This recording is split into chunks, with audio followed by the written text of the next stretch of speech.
ಈ ಯಾರು ಕಲಾವಿದರ ಮೇಲೆ ಇದ್ದಾರೆ ಅವ್ರ ಮೇಲೆ ಈ ತರದ ಹೇಳಿಕೆ ಒಳ್ಳೇದಲ್ಲ. ಭಾಷೆ ಒಳ್ಳೇದಲ್ಲ, ನಿಮ್ ಹೃದಯ ಒಳ್ಳೇದಿರ್ಬೋದು, ಆದ್ರೆ ಭಾಷೆ ಒಳ್ಳೇದಲ್ಲ. ನೆಟ್ಟು ಬೋಲ್ಡ್ ಟೈಟ್ ಮಾಡ್ತೀನಿ ಅಂದ್ರೆ ಬಹಳ ರಾಂಗ್ ಮೆಸೇಜ್ ಹೋಗ್ತದೆ, ಲಾಂಗ್ ಪೀರಿಯಡ್ಗೆ ಉಳ್ಕೊಂಡ್ಬಿಡ್ತದೆ ಅದು. ನೋಡು ನಿಮ್ ಫ್ರೆಂಡ್ ಹೇಳ್ತಾ ಇದ್ದಾರೆ ನೋಡಿ ಸರ್, ಇಂಥ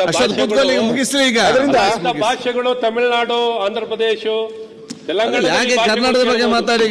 ಅದರಿಂದ ಇಲ್ಲಿ ಕರ್ನಾಟಕದ ಭಾಷೆ ಯಾವತ್ತೂ ನಾವು ಕೇಳಿ. ಆಯ್ತು, ನಾನೇನ್ ಹೇಳಿದ್ದೆ? ನಾನೇನ್ ಹೇಳಿದ್ದೀನಿ ಹೇಳಿ?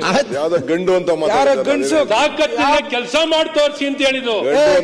ಆಯ್ತು, ತಾಕತ್ತಿದ್ರೆ ಗಂಡಸಾಗಿದ್ರೆ ಕೆಲಸ ಮಾಡಿ ತೋರಿಸಿ.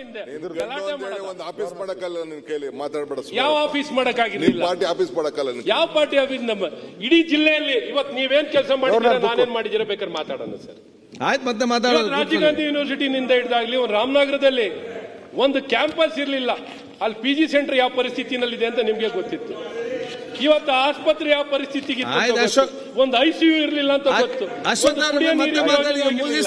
ಮುಗಿಸ್ಲಿ ಸನ್ಮಾನ್ಯ ಅಧ್ಯಕ್ಷರೇ, ನಮಗೇನು ಅಭ್ಯಂತರ. ಯಾಕೋ ಅಶ್ವಥ್ ನಾರಾಯಣ ಅವರಿಗೆ ಅಶೋಕ ಸನ್ಮಾನ್ಯ ಅಧ್ಯಕ್ಷರೇ ಸಮಾಧಾನ ನಾನು ಮುಗಿಸ್ತಾ ಇದ್ದೀನಿ. ಮ್ಯಾಕ್ಸಿಮಮ್ ಇಂಟರ್ಫಿಯರೆನ್ಸ್ ನೀವೇ ಆಗಿರೋದು. ಮಾತಾಡ್ತಾ ಈ ಸರ್ಕಾರ ನನ್ನ ಸರ್ಕಾರವು ರಾಜ್ಯದ ಸಾಮಾಜಿಕ, ಆರ್ಥಿಕ ಮತ್ತು ಸಾಂಸ್ಕೃತಿಕ ಸೇರಿದಂತೆ ಸಮಗ್ರ ಅಭಿವೃದ್ಧಿ ಮಾಡ್ತೀರಿ, ಸಂವಿಧಾನದ ಆಶಯಗಳಿಗೆ ಪೂರಕವಾಗಿ ನಾವು ಕೆಲಸ ಮಾಡ್ತೀರಿ, ಈ ತರದ ಭಾವನೆಗಳಿಂದ ಹೇಳಿದ್ರು. ಈ ಯಾರು ಕಲಾವಿದರ ಮೇಲೆ ಇದ್ದಾರೆ ಅವ್ರ ಮೇಲೆ ಈ ತರದ ಹೇಳಿಕೆ ಒಳ್ಳೇದಲ್ಲ.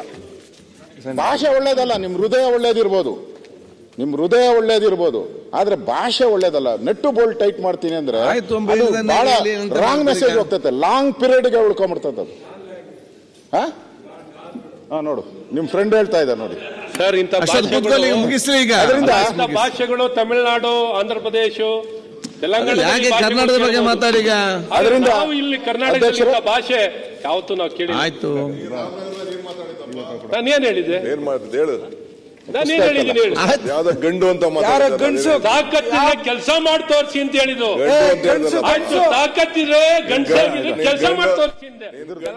ಒಂದು ಆಫೀಸ್ ಮಾಡಕ್ಕಲ್ಲ ನಿನ್ ಕೈಲಿ ಮಾತಾಡ್ಬೇಡ. ಯಾವ ಆಫೀಸ್ ಮಾಡಕ್ಕಾಗಿರ್ಲಿಲ್ಲ? ಪಾರ್ಟಿ ಆಫೀಸ್ ಮಾಡಕ್ಕಲ್ಲ. ಯಾವ ಪಾರ್ಟಿ ಆಫೀಸ್? ನಮ್ಮ ಇಡೀ ಜಿಲ್ಲೆಯಲ್ಲಿ ಇವತ್ತು ನೀವೇನ್ ಕೆಲಸ ಮಾಡಿದ್ರೆ ನಾನೇನ್ ಮಾಡಿದಿರ ಬೇಕಾದ್ರೆ ಮಾತಾಡೋಣ ಸರ್. ಆಯ್ತು, ಮತ್ತೆ ಮಾತಾಡೋಣ. ರಾಜೀವ್ ಗಾಂಧಿ ಯೂನಿವರ್ಸಿಟಿನಿಂದ ಹಿಡಿದಾಗ್ಲಿ ರಾಮನಗರದಲ್ಲಿ ಒಂದು ಕ್ಯಾಂಪಸ್ ಇರಲಿಲ್ಲ. ಅಲ್ಲಿ PG ಸೆಂಟರ್ ಯಾವ ಪರಿಸ್ಥಿತಿನಲ್ಲಿದೆ ಅಂತ ನಿಮ್ಗೆ ಗೊತ್ತಿತ್ತು. ಇವತ್ತು ಆಸ್ಪತ್ರೆ ಯಾವ ಪರಿಸ್ಥಿತಿಗೆ, ಒಂದು ICU ಇರಲಿಲ್ಲ ಅಂತ ಗೊತ್ತು.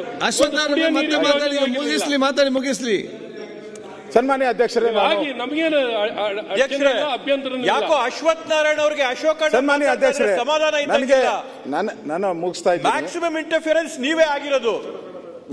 ಮಾತಾಡ್ತಾ ಈ ಸರ್ಕಾರ ನನ್ನ ಸರ್ಕಾರವು ರಾಜ್ಯದ ಸಾಮಾಜಿಕ, ಆರ್ಥಿಕ ಮತ್ತು ಸಾಂಸ್ಕೃತಿಕ ಸೇರಿದಂತೆ ಸಮಗ್ರ ಅಭಿವೃದ್ಧಿ ಮಾಡ್ತೀರಿ, ಸಂವಿಧಾನದ ಆಶಯಗಳಿಗೆ ಪೂರಕವಾಗಿ ನಾವು ಕೆಲಸ ಮಾಡ್ತೀರಿ, ಈ ತರದ ಭಾವನೆಗಳಿಂದ ಹೇಳಿದ್ರು.